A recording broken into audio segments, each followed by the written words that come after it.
GS दृष्टि भारतीय इतिहास का, ये प्राचीन इतिहास का अंतिम जो वीडियो है, तो इसे आप देखें। और बाकी के 3 वीडियो मैंने ऑलरेडी अपलोड कर रखे हैं, तो उसे आप देख सकते हैं।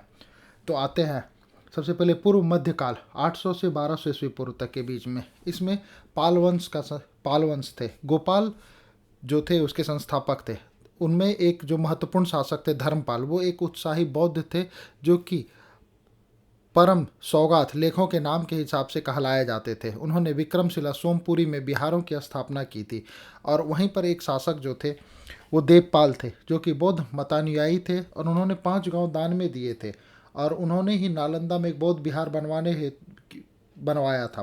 बनवाने हेतु दिया था दान में। और वो जावा के शैलेंद्रवासी शासक बलदेव पुत्र के अनुरोध पर उन्होंने ये काम किया था। अब आते हैं गुर्जर और प्रतिहार वंश पर। इसमें नागभट्ट प्रथम जो थे इसके संस्थापक थे। नागभट्ट द्वितीय जो थे उसको परम भट्टराक या महाराजा धीराज परमेश्वर की उपाधि कहते से नवाजा गया था। उसके तीसरे शासक जो थे, मतलब उनमें एक महत्वपूर्ण शासक मिहिर भोज उस वंश के महानतम शासक थे, जो कि वैष्णव धर्मानुयायी थे। उनकी उपलब्धियां थी आदिरवरा और प्रभास में। अब आते हैं हम लोग सेन वंश में। सेन वंश के संस्थापक जो थे वो सामंत सेन थे, और उसमें लक्ष्मण सेन और बल्लाल सेन, ये 2 मुख्य सेन वंश के शासक थे। जिसमें लक्ष्मण सेन ने 28 वर्षों तक शासन किया था और लक्ष्मण संवत प्रारंभ करवाया था। बल्लाल सेन ने निशंकर शंकर की उपाधि धारण की थी और दान सागर की रचना की थी और अद्भुत सागर की रचना की थी। अब आते हैं गढ़वाल वंश। गढ़वाल वंश के संस्थापक चंद्रदेव थे। गोविंद चंद्र गढ़वाल थे। उनकी पत्नी रानी कुमार देवी थी। बौद्ध मतानुयायी थे। धर्मचक्र जिन बिहार सारनाथ का निर्माण करवाया था उन्होंने। उनके मंत्री जो थे वो लक्ष्मीधर थे और जयचंद्र उनके अंतिम शासक थे। और साथ ही आते हैं हम लोग परमार वंश में। इसके संस्थापक जो थे सीयक या श्रीहर्ष थे। ये वाक्यपति मुंज थे। इसका निर्माण जो था उसमें मुंज सागर तालाब पर करवाया था। उपाधि इन्होंने धारण की थी श्री बल्लभ, पृथ्वी बल्लभ और अमोघ वर्ष में। सिंधुराज जो थे इनकी उपाधि थी कुमार नारायण तथा सांग के। राजा भोज जो थे वे परमार वंश के शासक थे, जिसके शासन में धार से थे। रचना समरा गणसूत्रधार वास्तु शास्त्र से संबंधित था ये चीज़। उनकी अन्य रचना थी सरस्वती कंठाभरण, सिद्धांत संग्रह और भोजशाला का निर्माण उन्होंने करवाया था। अब आते हैं हम लोग जय सिंह सिद्धराज में। ये चालुक्य शासक थे, गुजरात से थे। ये धर्म सहिंसक शासक थे। मस्जिदों होते भी 1 लाख बालों, यानी कि उस समय जो प्रचलित मुद्रा थी उसे दान में दिया था। और अब आते हैं पृथ्वीराज तृतीय में, जो कि पृथ्वीराज चौहान के नाम से जाने जाते थे। ये अजमेर के शासक थे। तराइन के प्रथम युद्ध में मोहम्मद गौरी पर विजय की थी। तराइन के द्वितीय युद्ध में मोहम्मद गौरी से ये पराजय हो गए थे। अब दसपुर शिलालेख क्या था? ये मंदसौर से प्राप्त है और ये कुमारगुप्त के शासनकाल का इसमें उल्लेख मिलता है। कुमारगुप्त के जो राज्यपाल थे वो वधु वर्मा थे और उन्होंने सूर्य मंदिर का निर्माण करवाया था और पट्टवाय श्रेणी में थे। और पट्टवाय श्रेणी में जहाँ पर रेशमी सूत बनाने वालों की एक समिति होती थी। यहाँ पर कुछ महत्वपूर्ण तथ्य है, उस पर ध्यान देते हैं हम लोग। भोजशाला और मंदिर की अधिष्ठात्री देवी है जो भगवती सरस्वती कहलाती थी। विक्रमादित्य की उपाधि धारण किया था गांगेय देव ने। और वाकपति की रचना की थी गौड़वाहों ने। भूमि की सिंचाई के लिए प्रयुक्त जलचक्र है अरघट्टा। कश्मीर का अकबर कहा जाता है जैनुल अबिदीन को। हिरन गर्भ यज्ञ किया था दंती दुर्ग ने। दाय भाग के रचनाकार थे जीमूत वाहन और चतुर्वर्ग चिंतामणि की रचना किए थे हेमाद्री।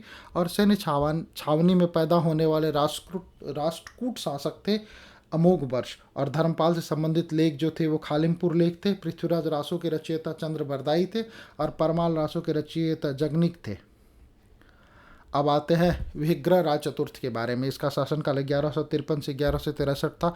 दिल्ली विजय इसकी सबसे प्रमुख विजय थी। इनकी उपलब्धियां परम भट्टराकर, परमेश्वर, महाराज अधिकार, कवि वांधव, जयानक द्वारा विद्वानों द्वारा दिया गया था। सोमदेव की रचना और ललित विग्रह में इन्होंने महत्वपूर्ण की भूमिका निभाई थी। अन्य महत्वपूर्ण तथ्य खुजराहो लेख में के शासक हर्ष को कहा गया है, जो परम भव तारक थे और प्राचीन काल में पंडुवर्धन और मुद भुक्ति अवस्थित था उत्तर बंगाल में। जेजाक भुक्ति बुंदेलखंड का प्राचीन नाम था और चंदेल वंश के संस्थापक नन्नुक के पौत्र जयसिंह या जेजा के नामकरण था हेमचंद्र। जैन विद्वान थे, सोलंकी वंश के शासक थे। जयसिंह और सिद्धराज के उत्तराधिकारी और कुमार पाल के सलाहकार थे।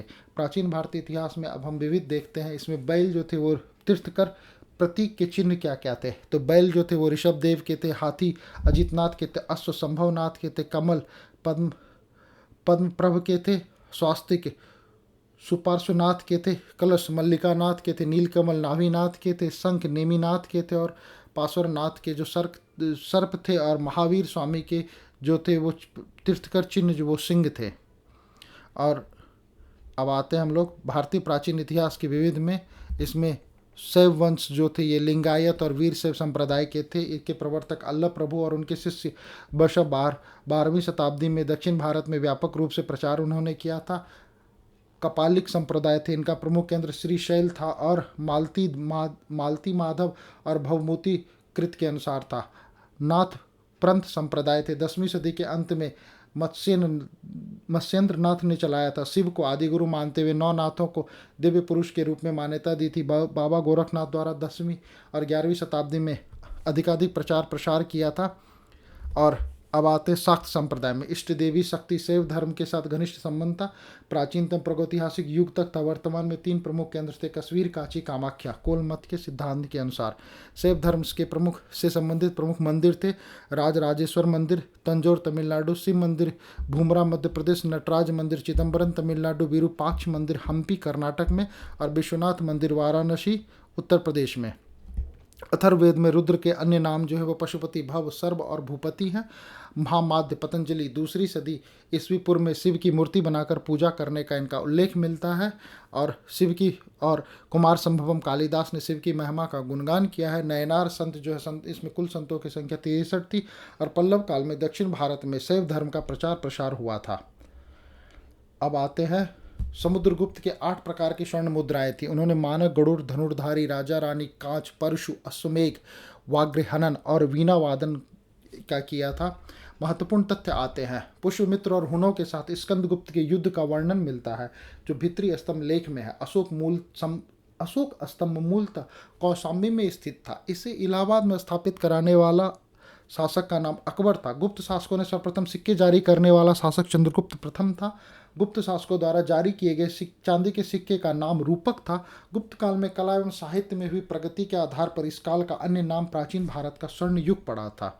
ये बहुत महत्वपूर्ण है। गुप्त काल में कला एवं साहित्य में हुई प्रगति के आधार पर इस काल का अन्य नाम पड़ा था, वो प्राचीन भारत का स्वर्ण युग कहा जाता था। अब आते हैं हम लोग हर्षवंश। शासनकाल की विस्तृत सूचना दरबारी कवि और वानभट्ट की रचना हर्षचरित्र से प्राप्त है।